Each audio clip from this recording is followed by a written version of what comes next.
The crystal chandeliers sparkled like 1,000 stars above the dining room. White tablecloths covered every table, so clean they seemed to glow. Waiters in black suits moved silently between the tables, carrying plates of food that cost more money than most people earned in a week. This was Lauren's, the fanciest restaurant in all of Chicago. At table 7 sat Richard Sterling. He was a big man with slick back hair and a suit that probably cost as much as a small car. His watch gleamed gold under the lights. He snapped his fingers at passing waiters like they were dogs. "More wine," he barked, "and make it quick." The other diners whispered and smiled at him. Richard Sterling was important. Everyone knew it. He came to Lauren's 3 times a week and always ordered the most expensive things on the menu. He owned a platinum membership card. Only 12 people in the whole city had one. "I practically keep this place running," Richard announced loudly to the couple at the next table. They nodded and smiled, though they didn't like him very much. Nobody really did. Near the kitchen door stood Jasmine Carter. She was 27 years old with kind brown eyes and hands that never stopped moving. She'd worked at Lauren's for 3 years, carrying heavy trays and smiling at rude customers who never remembered her name. Her feet hurt, her back ached, but she needed this job. Her little sister was in college, and someone had to pay the bills. "Table 7 wants more wine," another waiter whispered to her. "That Sterling man again. He's impossible." Jasmine nodded and picked up a bottle. She'd served Richard Sterling many times. He never said thank you. He never looked at her face. To him, she was invisible. Just as she started toward his table, the front door opened. Everyone turned to look. A man shuffled inside. He was old, maybe 60, with skin weathered like tree bark and clothes covered in dirt and grease. His overalls had holes in them. His boots left muddy prints on the polished marble floor. His gray hair stuck up in wild tangles, and his beard was matted with grime. He looked like he'd been sleeping under a bridge. The entire restaurant went silent. Forks stopped halfway in mouths. Wine glasses paused in the air. A woman at table 3 gasped. Bernard, the restaurant manager, rushed forward. His face had gone pale. Bernard wore a perfect black suit and had managed Lauren's for 15 years. He'd never seen anything like this. "Sir," Bernard said quietly, trying to smile, "I'm afraid there's been a mistake. This restaurant has a dress code. You can't." "I'd like a table," the dirty man said. His voice was calm and deep, like a teacher or a grandfather. "For one, please." Bernard's smile cracked. "Sir, I'm very sorry, but our policy requires proper attire. Perhaps I can direct you to another establishment nearby." "I have money," the old man said. He reached into his overalls and pulled out a crumpled $50 bill. Bernard swallowed hard. The other diners were watching now, judging. What would they think if he let this homeless person sit down? What would the owner say? But then, something strange. The old man's eyes weren't begging. They were steady, watching, like he was studying Bernard the way a scientist studies an ant under glass. From across the room, Richard Sterling stood up. His chair screeched against the floor. "What is happening here?" he demanded, striding forward. "Bernard, why is this vagrant still standing in this restaurant?" "Mr. Sterling, I'm handling." "You're clearly not." Richard's face flushed red. "Look at him. He's filthy. He probably hasn't bathed in weeks. This is Lauren's, not a homeless shelter." Other diners murmured in agreement. A man in a gray suit nodded. A woman whispered to her husband behind her hand. The dirty old man didn't move. He just stood there, watching Richard Sterling with those calm, steady eyes. Jasmine watched from near the kitchen. Her heart pounded. She looked at the old man, really looked at him. Yes, he was dirty. Yes, his clothes were torn, but his back was straight. His shoulders were square.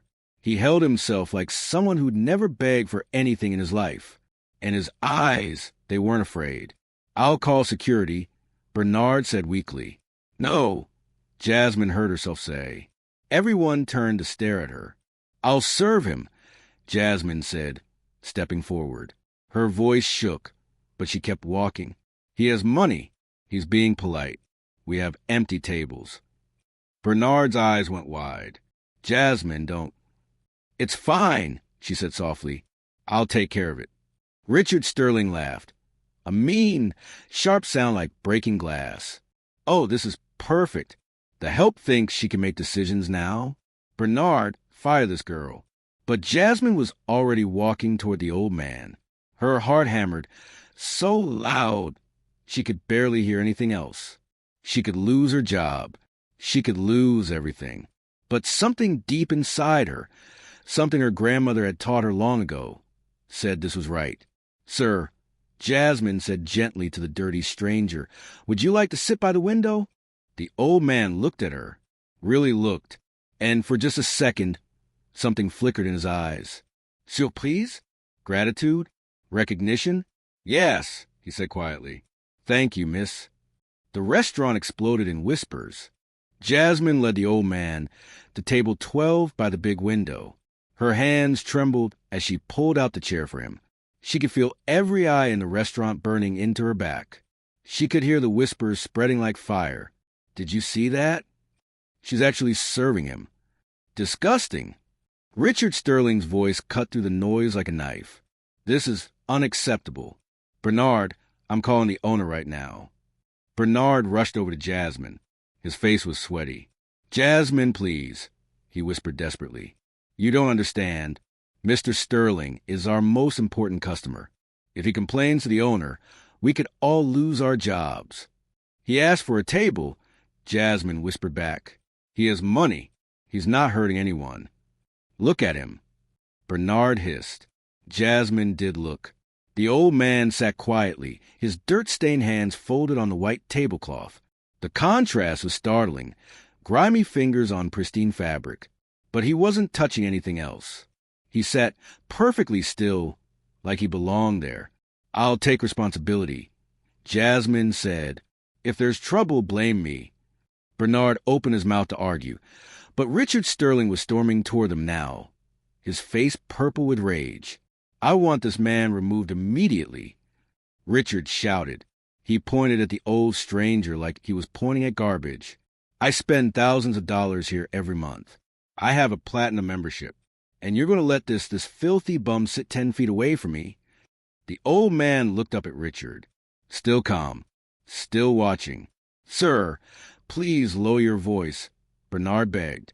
I will not. Richard's voice got even louder. Either he leaves or I leave, and I'm taking my platinum card with me. I'll tell everyone in this city that Lauren's has become a soup kitchen. Other diners nodded. A woman moved her purse closer to her body, as if the old man might steal it from across the room. Jasmine took a deep breath. Can I get you something to drink, sir? She asked the old man, ignoring Richard completely. Water, please, the old man said. His voice was still calm. Like Richard Sterling was nothing but wind. That made Richard even angrier. How dare you ignore me? I am Richard Sterling. I know the governor. I know the mayor. One phone call and I'll shut this place down. But Jasmine was already walking to get the water. Her legs felt like jelly, but she kept moving. In the kitchen, the other waiters stared at her like she'd grown a second head. Are you crazy? Maria, another waitress, whispered, Sterling's going to destroy you. Maybe, Jasmine said, filling a crystal glass with ice water.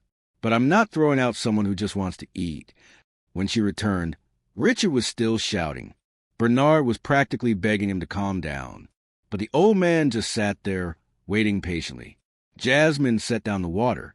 Are you ready to order, sir? The old man picked up the menu. His dirty fingers left smudges on the edges. Jasmine saw several diners make faces of disgust. And that's when she noticed it. On the old man's wrist, underneath the grime and the torn sleeve of his overalls, was a watch. Not a fancy gold watch like Richard Sterling wore. This was different, simple, made of brushed steel, old-fashioned, the kind of watch that soldiers used to wear decades ago. Jasmine froze. She knew that watch. 3 years ago, there had been a special dinner at Lauren's, a big celebration for the restaurant's anniversary. The owner had invited important people, politicians, business leaders, investors. Jasmine had worked that night. carrying champagne to tables full of millionaires. And she remembered one man. Quiet, older. He'd worn a simple suit and sat in the corner, watching everything.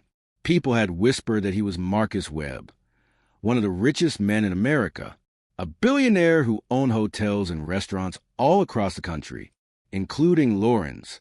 And he'd worn a steel watch exactly like this one. Jasmine's heart stopped. She looked at the old man's face, really looked past the dirt and the wild beard, the shape of his jaw, the way his eyes watched everything. "Oh, my God, sir," she whispered, leaning close so only he could hear. I know who you are." The old man's eyes met hers. Something flickered there, surprise, then something else. A question.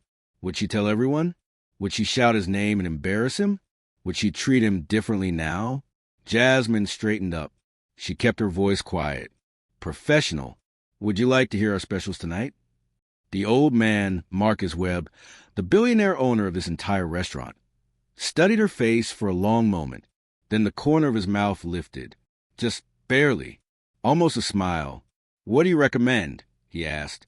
"The ribeye steak," Jasmine said, her voice steady now. "It's the best in Chicago." "Then I'll have that. Medium rare." Richard Sterling had been watching this exchange with growing fury. "That steak costs $250, he shouted. "He can't afford that. Look at him." The old man reached into his pocket again. This time, he pulled out a credit card. It was black.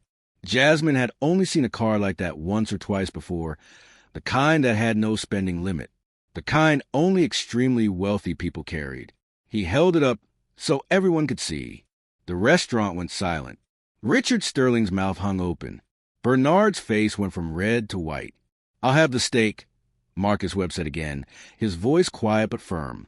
"And bring one for everyone in this restaurant. My treat." Jasmine's hands shook as she took the card. "Everyone, sir?" "Everyone," Marcus said. Then he looked directly at Richard Sterling.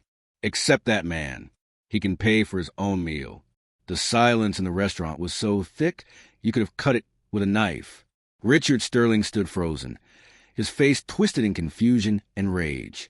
And Marcus Webb sat calmly in his dirty overalls, waiting for the best steak in Chicago.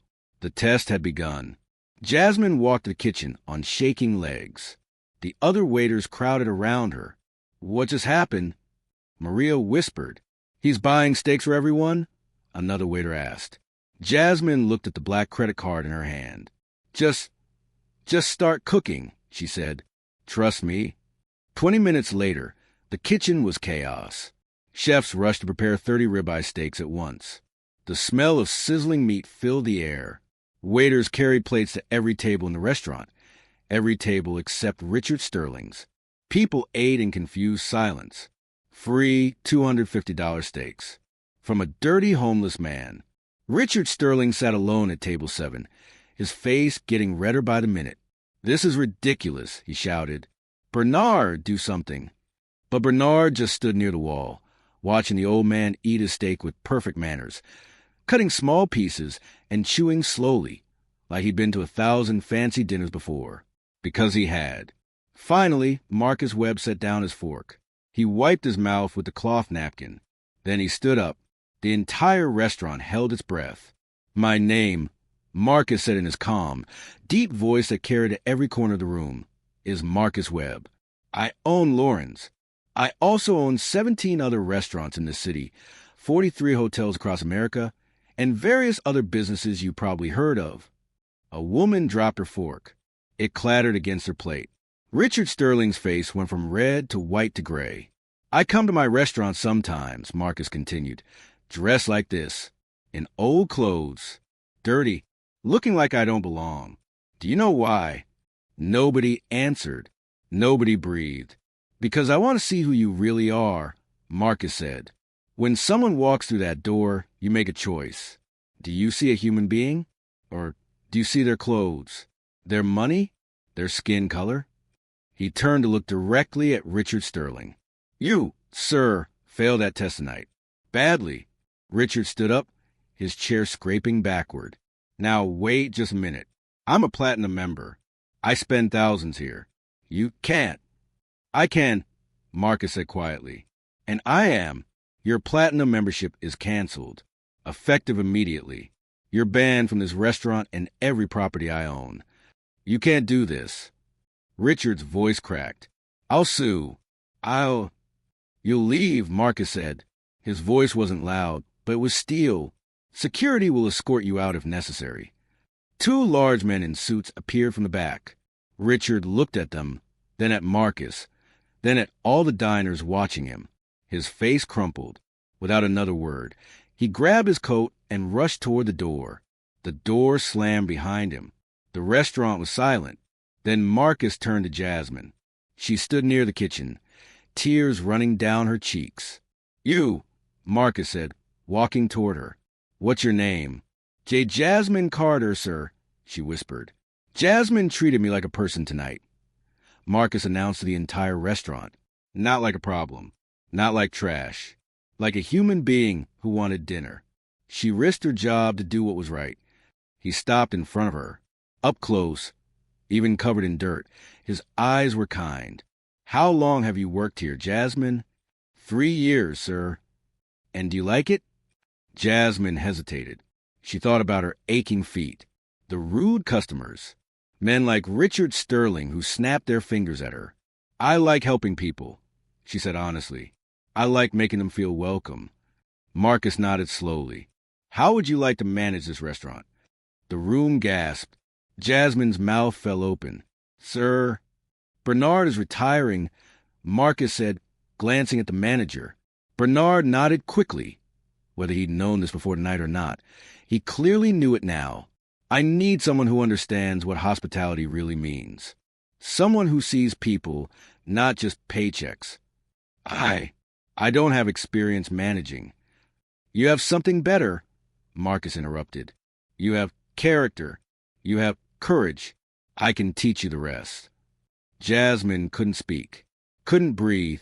The salary is $90,000 a year to start, Marcus continued, with full benefits. Training begins next week. What do you say? Jasmine thought about her little sister in college, about the bills piling up at home, about 3 years of carrying heavy trays and swallowing her pride, about one moment of doing what was right, even when it was scary. Yes, she whispered. Then louder. Yes, sir. Thank you. The restaurant erupted in applause.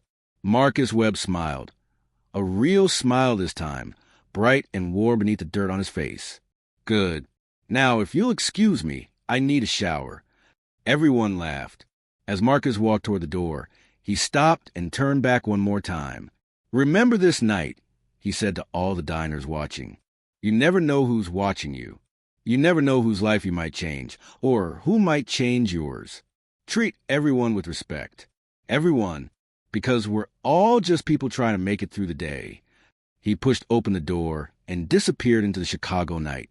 Jasmine stood in the middle of Lauren's, surrounded by applause, her future suddenly bright and shining as the crystal chandeliers above. She'd served one dirty stranger with kindness, and it had changed her entire life. Sometimes the smallest act of kindness creates the biggest miracles. If this story touched your heart, hit that like button and share it with someone who needs to remember that how we treat others really matters. Subscribe for more stories that remind us to see the person, not the package, because you never know. That stranger you help today might just be your tomorrow's blessing in disguise.